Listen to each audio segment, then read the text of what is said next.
तज्जयति परम ज्योति समम समस्तैरनंत परेयायै दर्पण तले विशकला प्रतिफलति पदार्थ मालिका यत्र।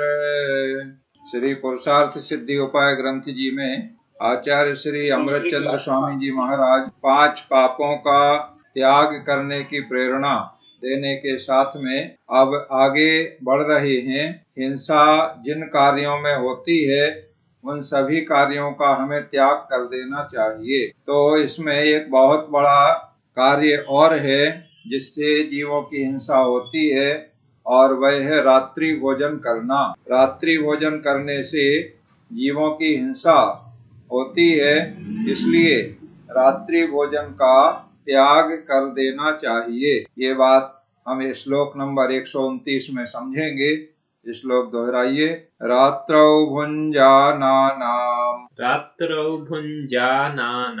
यस्मादनिवारिता भवति हिंसा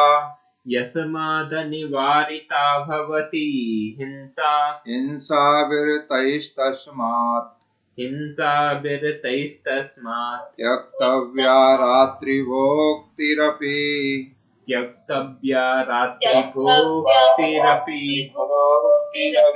है सुनिश्चित हिंसा उसे जो रात में भोजन करे। अतएव हिंसा विरत है तो रात भोजन छोड़ दे। बहुत ही सरल शब्दों में यहाँ पर बता दिया गया है कि यस्मात् रात्रौ भुञ्जानानाम्, कारण कि रात में भोजन करने वाले को हिंसा अनिवार्यता भवति, हिंसा अनिवार्य होती है। जो रात्रि में भोजन करते हैं उनकी हिंसा अनिवार्य होती है। मतलब बिना हिंसा के रात्रि भोजन संभव नहीं है।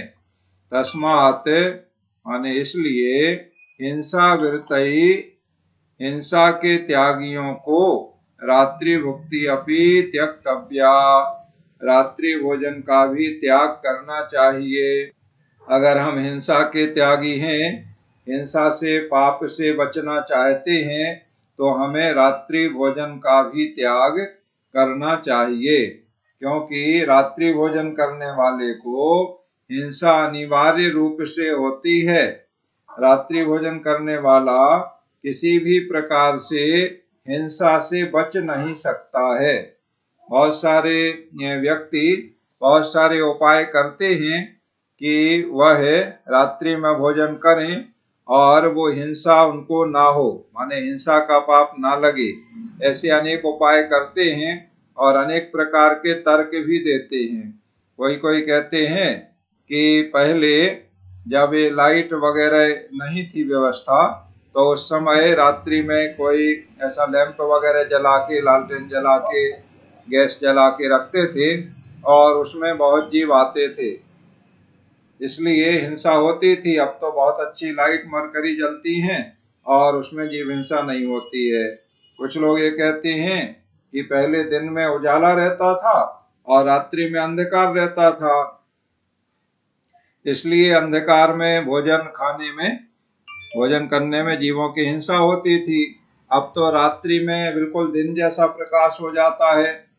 कहीं कहीं पर रात्रि में खेल वगैरह या दूसरे कार्यक्रम मैदानों में होते हैं तो इतने हाई पावर के हेलोजन वगैरह वहां जलाए जाते हैं कि पूरा वो प्रांगण बिल्कुल पूरे सब जगह उजाला उजाला दिखता है।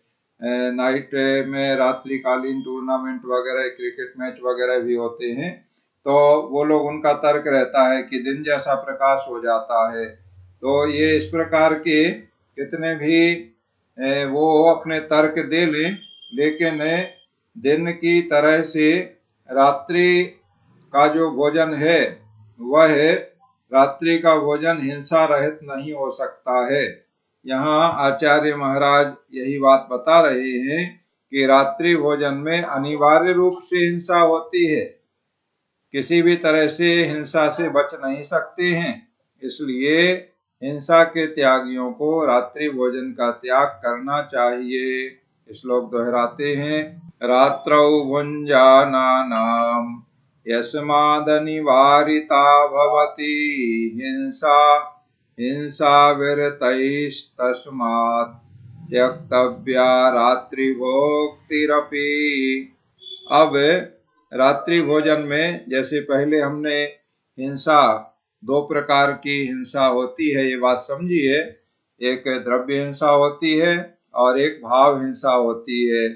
तो रात्रि भोजन में द्रव्य हिंसा भी है और भाव हिंसा भी है। ये दोनों बातें यहाँ पर आचार्य महाराज बताएंगे। तो अभी यहाँ पर भाव हिंसा किस प्रकार होती है रात्रि भोजन में, ये बात बताई जा रही है। श्लोक नंबर 130 दोहराएंगे। रागाद्युदय परत्वा धनिवृत्तिर्नातिवर्तते हिंसाम्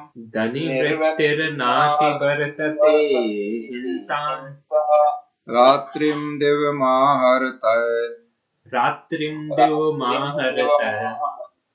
कथम हि हिंसा न संभवति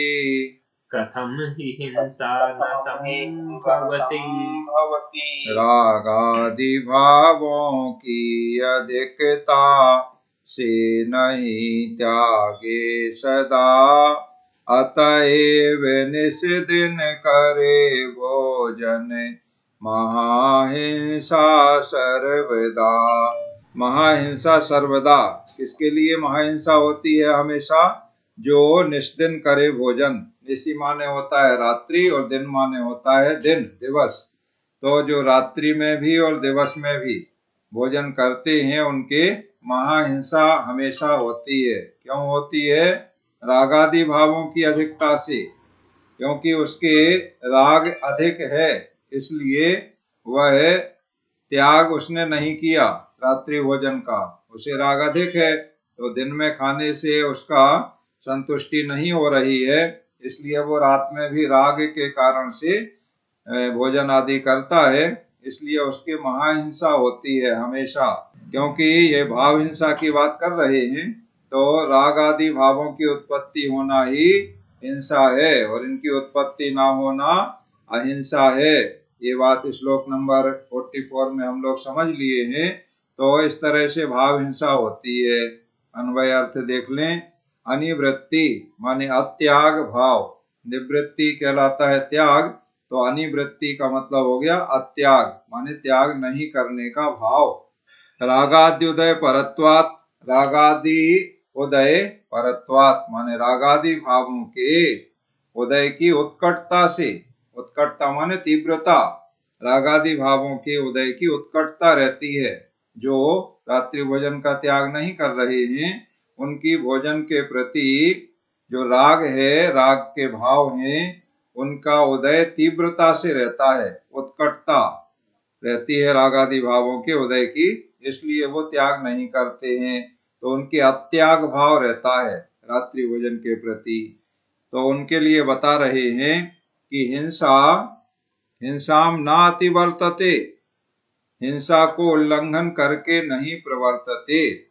जिनके रागादि भावों की उत्कटता रहती है और रागादि भावों की उत्कटता के कारण से उनके अत्याग भाव रहता है, माने रात्रि भोजन के त्याग के भाव उनके नहीं होते हैं, तो उससे हिंसा को उल्लंघन करके नहीं प्रवर्तते। उनके जो वो भाव हैं, अत्याग भाव हैं, उससे हिंसा का उल्लंघन नहीं होता है, अर्थात हिंसा होती है। इसको इस रूप में कह रहे हैं, नेगेटिव रूप में।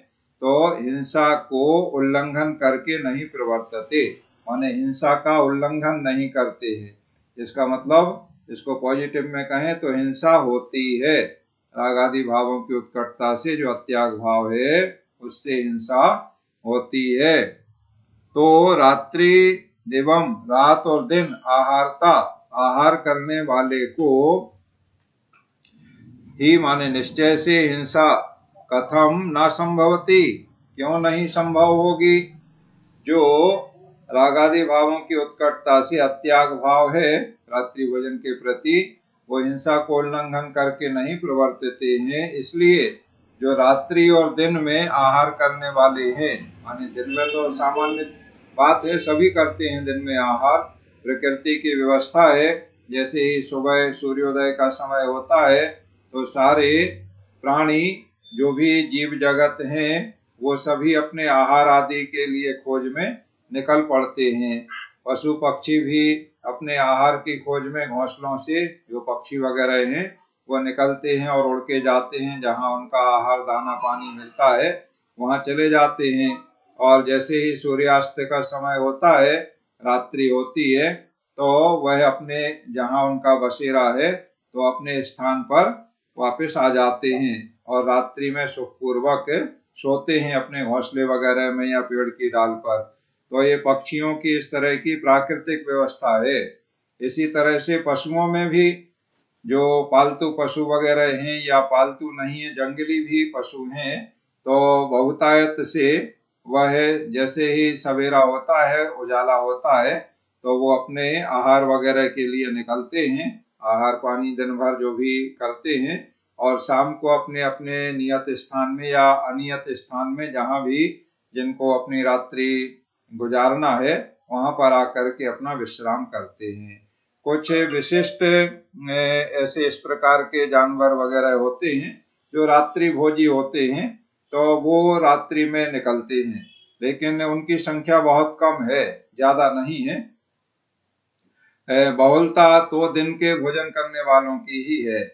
तो इसी प्रकार से मनुष्यों में भी हम देखें तो मनुष्यों में भी रात्रि में प्रायः दिन भर से थके हुए होते हैं काम करने से, तो सभी विश्राम करते हैं और फिर सवेरा जैसे ही होता है तो अपने काम के लिए सभी लोग निकल पड़ते हैं और अपनी अपनी आजीविका आदि के काम में लग जाते हैं।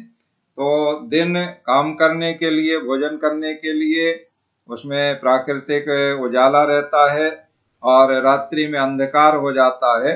तो प्रकृति ने ऐसी व्यवस्था बनाई है कि रात्रि में अंधकार हो गया तो अपना चिंतन मनन करें और विश्राम करें, इसके लिए रात्रि की व्यवस्था है। तो जो दिन और रात, रात की उसकी उत्कटता है, उसने त्याग नहीं किया है, तो दिन रात आहार कर रहा है, तो उसकी हिंसा क्यों नहीं संभव होगी, अर्थात हिंसा अवश्य होती है। तो यहाँ ये भाव हिंसा की बात, राग आदि की उत्कटता के कारण से यहाँ भाव हिंसा रात्रि भोजन में होती है, ये बात बताई गई है।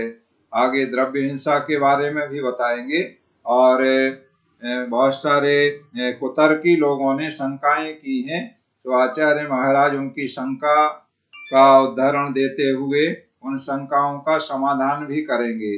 बहुत अच्छा वर्णन इसमें रात्रि भोजन के त्याग करने के संबंध में किया गया है। आगे द्रव्य हिंसा कैसे होती है उसे भी बताएंगे और पूरी तरह से रात्रि भोजन को त्याग करने की प्रेरणा इसमें की जा रही है। अभी श्लोक 130 दोहराते हैं। रागाद्युदय परत्वा धनिवृत्तिर्नाति वर्तते हिंसाम रात्रिम दिव्यमाहर्तये कथम ही हिंसा न संभवती। इस प्रकार आज हमने रात्रि भोजन का त्याग करने के बारे में और रात्रि भोजन में भाव हिंसा किस प्रकार होती है, इसलिए रात्रि भोजन का हम त्याग करें, हिंसा पाप से बचें, ये बात श्लोक नंबर 129 और 130 में समझ ली है। इस प्रकार आज की पढ़ाई का कार्य पूर्ण होता है। अब दीपक जी और श्रद्धा जी अपना पाठ सुना देंगे और अपनी कोई जिज्ञासा प्रश्न आदि है उनका समाधान